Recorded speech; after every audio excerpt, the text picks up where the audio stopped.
നമസ്കാരം. സന്ധ്യാദീപത്തിലേക്ക് എല്ലാ സജ്ജനങ്ങൾക്കും സ്വാഗതം.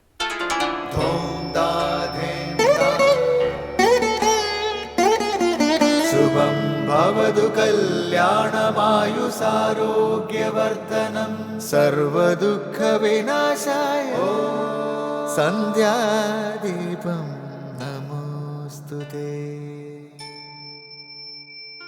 നാമം ജപായനം പുണ്യം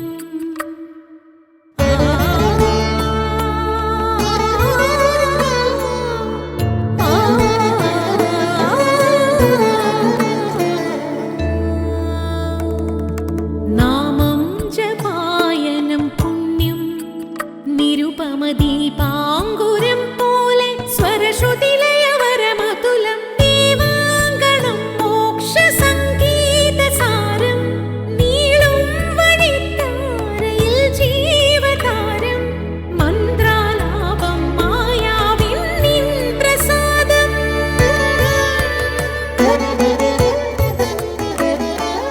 ഇരുൾ നീങ്ങിയുണരുന്ന തെളിനാളദീപം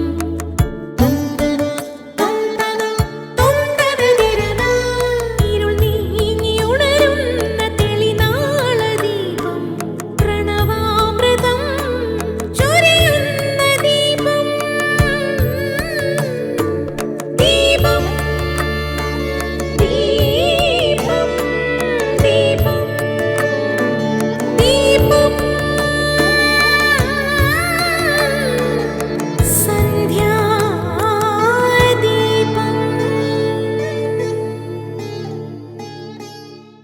അറിവുടയാർ എല്ലാം ഉടയാർ അറിവേലാർ എന്നുടയരേനും ഇലർ. തിരുക്കുറലിലെ പ്രസിദ്ധമായ 2 വരികളാണിത്. ഒന്നും നേടിയില്ലെങ്കിലും എല്ലാ ഐശ്വര്യങ്ങളും ഉള്ളവരാണ് അറിവുള്ളവർ. എല്ലാ നേട്ടങ്ങളും കൈവരിച്ചിരുന്നാലും അറിവില്ലാത്തവർ ഒന്നുമില്ലാത്തവർക്ക് സമമാണ്. ഈ വരികളുടെ സാരാംശം ഇതാണ്: ജീവിതത്തിൽ വേണ്ടതായ ഐശ്വര്യങ്ങളെല്ലാം അറിവ് എന്ന ആയുധത്താൽ കൈവരിക്കാനാകും. അറിവില്ലാത്തവനിൽ ഐശ്വര്യം നിലനിൽക്കുകയില്ല.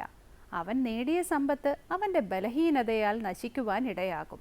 അത്തരക്കാർ അറിയാതെ തന്നെ പല വിധത്തിലായ ജീവിത ദുഃഖങ്ങളിൽ ചെന്നുപെടുവാൻ ഇടയാകും.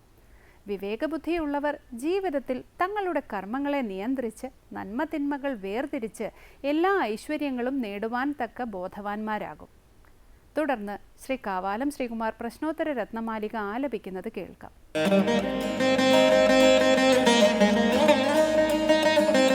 കേനാശോച്യ പുരുഷഃ പ്രണതകളത്രേണ ധീരവിഭവേന ഇഹ ഭുവനെ കശോച്യഃ സത്യപി വിഭവേന യോദാതാ. കേനാശോച്യ പുരുഷഃ പ്രണതകളത്രേണ ധീരവിഭവേന ഇഹ ഭുവനെ കശോച്യഃ സത്യപി വിഭവേന യോദാതാ. അടുത്തതായി ശങ്കരസ്തോത്രാമൃതം. ആദരപൂർവം ജീവിക്കുന്ന പത്നി അല്ലെങ്കിൽ ഭർത്താവ് ഉള്ളവരെക്കുറിച്ച് മറ്റുള്ളവർക്ക് ദുഃഖിക്കേണ്ടതില്ല. എന്നാൽ അളവറ്റ സമ്പത്ത്, അത് വിദ്യയാകാം ധനമാകാം, ആരുമായും പങ്കുവെക്കുന്നില്ലയോ അവരെക്കുറിച്ച് ദുഃഖിക്കണം. ശ്രീ ശങ്കരാചാര്യരുടെ പ്രശ്നോത്തര രത്നമാലികയിലെ ഈ ചോദ്യവും ഉത്തരവും വ്യാഖ്യാനിക്കുകയാണ് ഇന്ന് ശങ്കര സ്തോത്രാമൃതത്തിൽ സ്വാമി ചിദാനന്ദപുരി.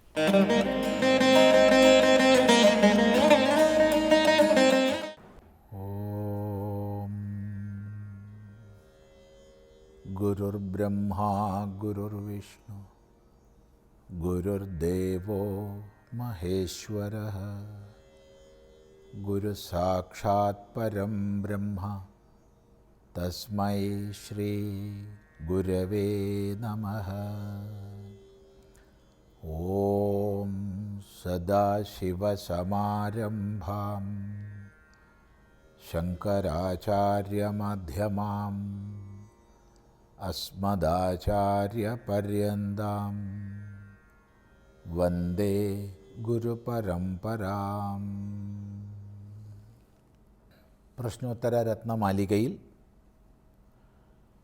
31 ശ്ലോകമാണ് ശ്രദ്ധിക്കുന്നത്. 30 ശ്ലോകത്തിൽ ഏത് സ്ഥലത്താണ് നമ്മൾ താമസിക്കേണ്ടത്? മറുപടി പറഞ്ഞു, സജ്ജന സമൂഹമുള്ളിടത്ത്, സജ്ജനങ്ങളുടെ സമീപത്തിൽ, അഥവാ കാശിയിൽ. ഏത് ദേശം ഒഴിവാക്കപ്പെടണം? മറുപടി പറഞ്ഞു, പിശുനന്മാർ, മറ്റുള്ളവരുടെ ദോഷങ്ങൾ നോക്കി നടക്കുന്നവരുടെ സമീപത്തു നിന്ന് ഒഴിവാകണം. അതുപോലെ ലുബ്ധനായ ഭരണാധികാരികളുടെ നിന്ന് ഒഴിവാകണം. അടുത്ത ചോദ്യം, കേനാശോച്യ പുരുഷ കേന അശോച്യ ഭവതി എന്നർത്ഥം. ഒരു മനുഷ്യൻ അശോച്യനായി തീരുന്നത് എന്തിനെ കൊണ്ടാണ് എന്ന് വെച്ചാൽ, ആരെ ഉദ്ദേശിച്ചുകൊണ്ട് നമ്മൾ ശോകം ചെയ്യേണ്ടതില്ലയോ, ആരെക്കുറിച്ച് നമുക്ക് ദുഃഖിക്കേണ്ടതേ ഇല്ലയോ, എന്തിനെ കൊണ്ടാണ് അങ്ങനെ ഒരാളാവുന്നത്? ഒരു മനുഷ്യൻ അശോച്യനായി തീരുന്നത് എന്തിനെ കൊണ്ടാണ്? മറുപടി, പ്രണതകളത്രേണ ധീരവിഭവേന. ഒരു മനുഷ്യൻ അശോച്യനായി തീരുന്നത് പ്രണതകളത്രേണ, പ്രണതഭാവത്തോടു കൂടിയ കളത്രം, പ്രണതകളത്രം. അതിനാൽ കളത്രം എന്ന് പറഞ്ഞാൽ പത്നി. അപ്പോൾ ആർക്കാണോ ആദരപൂർവം ജീവിക്കുന്ന പത്നി കൂടെയുള്ളത്, അയാളെക്കുറിച്ച് ശോകം ചെയ്യേണ്ടതില്ല. ഇതാണ് ആദ്യത്തെ മറുപടി. ഒരു കുടുംബജീവിതത്തിൽ പതിയും പത്നിയും പരസ്പരാദരവോടുകൂടി ജീവിക്കണം. അങ്ങനെ പരസ്പരാദരവോടുകൂടിയ പത്നിമാർ കഴിയുമ്പോഴാണ് ആ കുടുംബം ശ്രേഷ്ഠമാകുന്നത്, അവിടുത്തെ വ്യക്തികൾ അശോച്യന്മാരായിത്തീരുന്നത്. അവരെക്കുറിച്ച് മറ്റൊരാൾ ദുഃഖിക്കേണ്ട ആവശ്യം വരില്ല. കാരണം അവർ സന്തോഷമായിട്ട് ജീവിക്കും. അപ്പോൾ സന്തോഷമായി ജീവിക്കുന്ന ഒരാളെക്കുറിച്ച് നമ്മൾ ശോകം ചെയ്യേണ്ട ആവശ്യമില്ലല്ലോ. ആരാണോ ദുഃഖത്തിൽ കഴിയുന്നത്, ആരാണോ ക്ലേശത്തിൽ കഴിയുന്നത്, അവരെക്കുറിച്ചാണ് നമുക്ക് ശോകമുണ്ടാവുക. അപ്പോൾ പ്രണതകളത്രേണ എന്നാണ്. അശോച്യ പുരുഷ എന്ന് ചോദിച്ചത് കൊണ്ടാണ് പ്രണതകളത്രേണ എന്ന് പറഞ്ഞത്.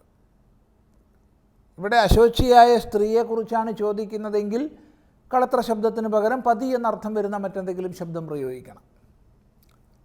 അപ്പം ആർക്കാണോ ആദരപൂർണമായി വ്യവഹരിക്കുന്ന പത്നിയുള്ളത്, അയാളെക്കുറിച്ച് മറ്റൊരാൾക്ക് ശോകം ചെയ്യേണ്ടത് ആയി വരില്ല.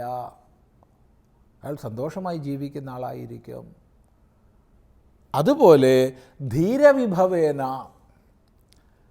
ധീരതയാകുന്ന വിഭവം, ധൈര്യമാകുന്ന വിഭവം, ജീവിതത്തിൽ എന്തിനേയും അഭിമുഖീകരിക്കാനുള്ള തൻ്റെ ഇടം, ജീവിതത്തിൽ ഏത് സാഹചര്യം മാറി മാറി വന്നാലും അത് അനുകൂലമാകട്ടെ പ്രതികൂലമാകട്ടെ, അത് മിത്രയുക്തമാകട്ടെ ശത്രുയുക്തമാകട്ടെ, ഏത് മാറി വരുന്ന സാഹചര്യത്തിലും അചഞ്ചലമായ ധീരതയോടുകൂടി വർത്തിക്കുന്നവൻ, ആ ധീരതയാകുന്ന വിഭവം ആർക്കുണ്ടോ അയാൾ അശോച്യനാകുന്നു.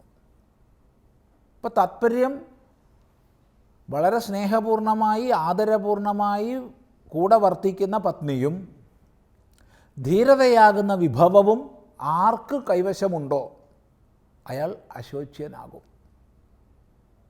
ഇത് കുടുംബജീവിതത്തിൽ വേണ്ട ഏറ്റവും വലിയ സമ്പത്തുകളാണ്.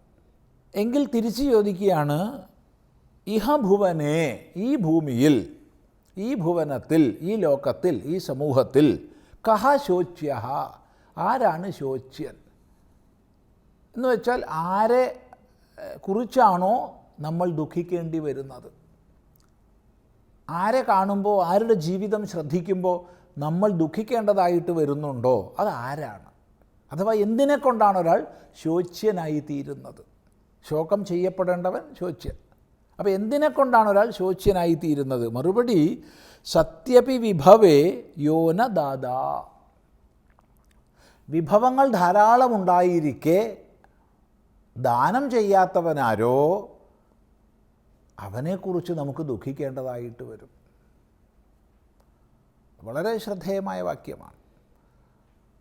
സതിവിഭവേ അപി, വിഭവങ്ങളുണ്ടായിരിക്കെ, സമ്പത്തുണ്ട്, അല്ലെങ്കിൽ വിദ്യയുണ്ട്, അല്ലെങ്കിൽ അന്നമുണ്ട്, ധനമുണ്ട്, എന്നിട്ടും അതിനെ മറ്റുള്ളവരുമായി പങ്കുവയ്ക്കുന്നില്ല, തൻ്റെ അറിവ് മറ്റുള്ളവർക്ക് ഉപദേശിക്കുന്നില്ല, തൻ്റെ ധനം സമാജത്തിൽ കഷ്ടപ്പെടുന്നവരുമായി പങ്കുവയ്ക്കുന്നില്ല, തൻ്റെ വിഭവങ്ങൾ യഥാശക്തി മറ്റുള്ളവരുമായി പങ്കുവയ്ക്കുന്നില്ല എങ്കിൽ അയാൾ ശോച്യനായിത്തീരുന്നു. അയാളെക്കുറിച്ച് നമുക്ക് അനുശോകം ചെയ്യേണ്ടതായി വരുന്നു എന്നർത്ഥം. എത്ര തന്നെ വിഭവങ്ങളുണ്ടെങ്കിലും, എത്ര സമ്പന്നനായാലും, ആരാണോ ദാനം ചെയ്യാത്തത്, ആരാണോ സമാജവുമായി പങ്കുവയ്ക്കാത്തത്, അവൻ ക്ഷയിച്ചു പോകും. അതിൽ യാതൊരു സന്ദേഹവുമില്ല. ദാനേന ധനവൃദ്ധി സ്യാത്, ദാനം കൊണ്ടാണ് ധനത്തിൻ്റെ വൃദ്ധി ഉണ്ടാകുന്നതെന്ന് മനു പ്രത്യേകം ചൂണ്ടിക്കാണിക്കും. മാത്രവുമല്ല, മനുഷ്യൻ്റെ അവശ്യ കർത്തവ്യങ്ങളിൽപ്പെട്ടതാണ് ദാനം എന്നുള്ളത്. അപ്പോൾ വിഭവങ്ങൾ ഉണ്ടായിട്ടും ദാനം ചെയ്യാത്തവൻ അധപ്പതിക്കും. അവൻ്റെ വിഭവങ്ങളെ അനുഭവിക്കാൻ സാധ്യമല്ലാത്ത അവസ്ഥ വന്നു ചേരും. ഒരാൾക്ക് വലിയ സമ്പത്തുണ്ടെന്ന് വിചാരിച്ചോളൂ, വലിയ സമ്പത്ത്, കോടീശ്വരനാണെന്ന് വിചാരിച്ചോളൂ, ശതസഹസ്ര കോടീശ്വരനാണെന്ന് വിചാരിച്ചോളൂ. പക്ഷേ ആ സമ്പത്ത് അയാൾക്ക് അനുഭവിക്കാൻ യോഗമില്ലെങ്കിൽ അയാൾ എന്ത് കോടീശ്വരനാണ്? കോടിക്കണക്കിന് സമ്പത്തുണ്ട്, പക്ഷേ വെള്ളം കുടിക്കാൻ വകുപ്പില്ല. എല്ലാ വിഭവങ്ങളും ഉണ്ടാക്കി പാകം ചെയ്യാനുള്ള ആൾക്കാരുണ്ട്, പക്ഷേ വായയിൽ ഭക്ഷണം കഴിക്കാൻ പറ്റില്ല. എല്ലാ ബാഹ്യ സൗകര്യങ്ങളും ഉണ്ട്, പക്ഷേ കിടന്ന കിടപ്പിലാണ്, ഇളകാൻ പറ്റില്ല, നടക്കാൻ പറ്റില്ല. അപ്പം ഈയൊരു അവസ്ഥയാണെങ്കിൽ അവൻ്റെ ബാഹ്യസമ്പത്ത് കൊണ്ട് എന്ത് പ്രയോജനം? അപ്പം മനുഷ്യൻ്റെ ഐശ്വര്യത്തെ വളർത്തുന്നത് ദാനമാണ്, അവൻ്റെ സമ്പത്തിനെ വളർത്തുന്നത് ദാനമാണ്.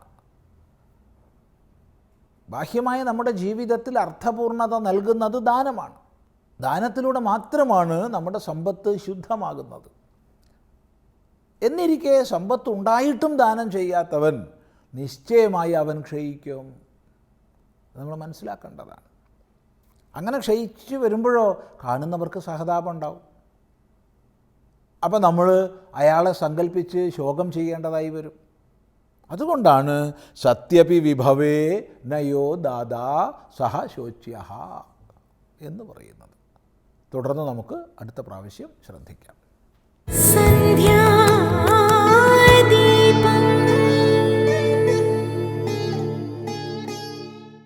തുടർന്ന് സനാതനധർമ്മം. മഹാത്മാക്കൾ ആത്മസാക്ഷാത്കാരന്മാരാണ്.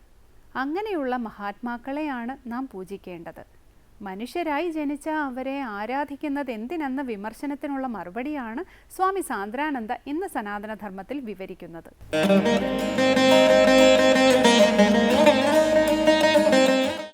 നമ്മളുടെ ചുറ്റുപാടും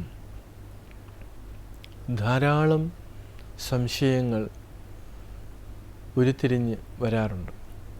പ്രത്യേകിച്ച് ചെറിയ പ്രായത്തിൽ അല്ലെങ്കിൽ യുവാക്കളായിരിക്കുമ്പോഴൊക്കെ നമുക്ക് ധാരാളം, പ്രത്യേകിച്ച് മഹാപുരുഷന്മാരെക്കുറിച്ചും ഒക്കെ സംശയങ്ങളുണ്ടാകാറുണ്ട്. പലപ്പോഴും വരുന്നൊരു ചോദ്യം, എന്തുകൊണ്ടാണ് മഹാത്മാക്കളെ നാം പൂജിക്കുന്നത്? അവരെ ഗുരുക്കന്മാരായിട്ടും മഹാത്മാക്കളായിട്ടും മുക്തന്മാരായിട്ടൊക്കെ കാണുമ്പോഴും എന്തുകൊണ്ട് അവരെ പൂജിക്കണം?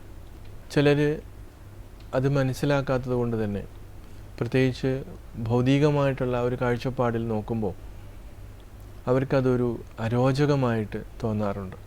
മനുഷ്യരായി ജനിച്ച് ഈ ശരീരം വിട്ടുപോകുമ്പോൾ അതിന് മരണമെന്നാണ് പറയുന്നത്. അപ്പം അങ്ങനെ മരിച്ചുപോയ ആളുകളല്ലേ ഈ പറയുന്ന ആളുകൾ? അവരെയൊക്കെ എന്തിനാണ് പൂജിക്കുന്നത്?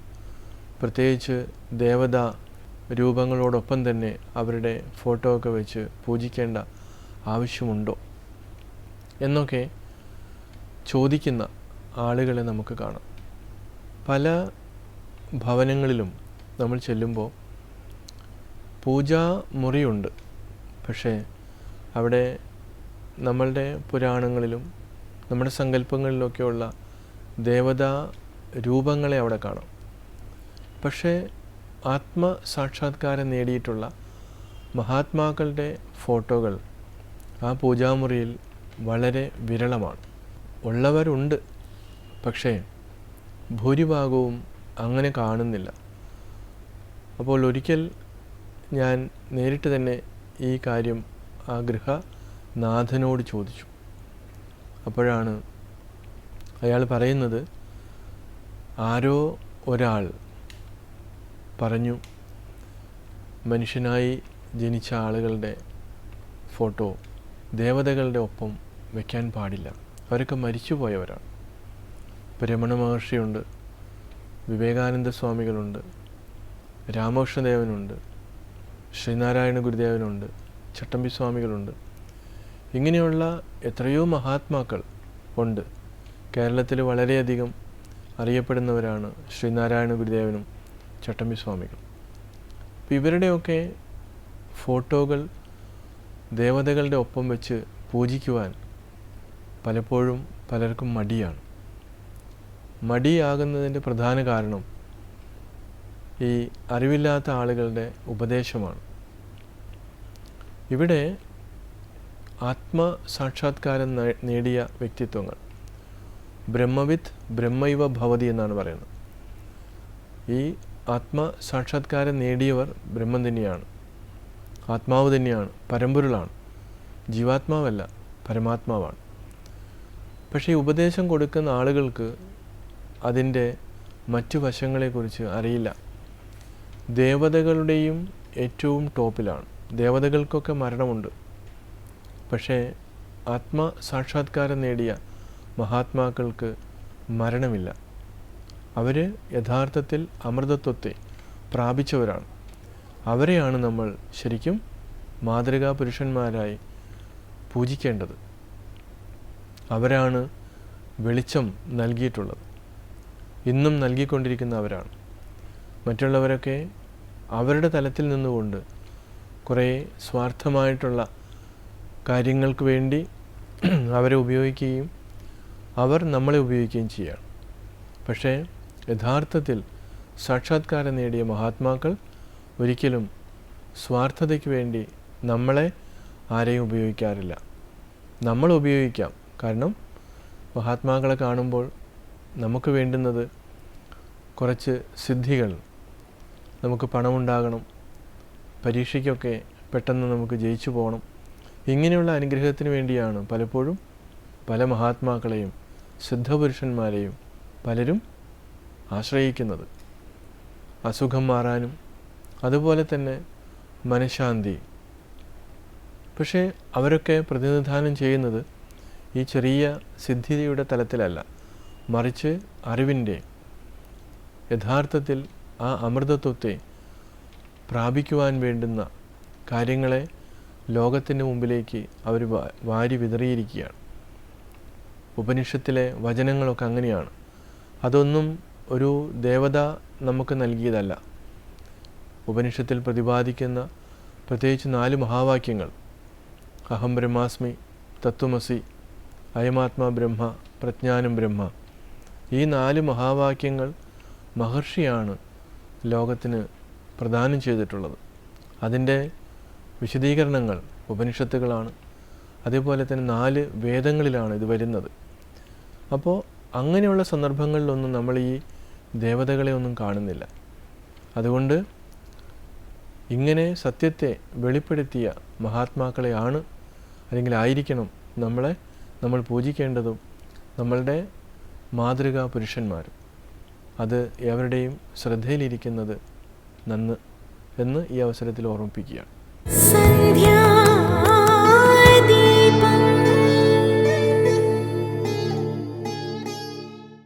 അടുത്തതായി ദീപാരാധനയാണ്. ക്ഷേത്ര സന്നിധിയിലെത്തി മംഗളാരതി തൊഴുത് ഇന്നത്തേക്ക് മടങ്ങാം. എല്ലാവർക്കും നമസ്കാരം.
पूजिते नमस्तेस्तु महामाये श्रीपीठे सुरपूजिते शङ्खचक्र गदाहस्ते महालक्ष्मी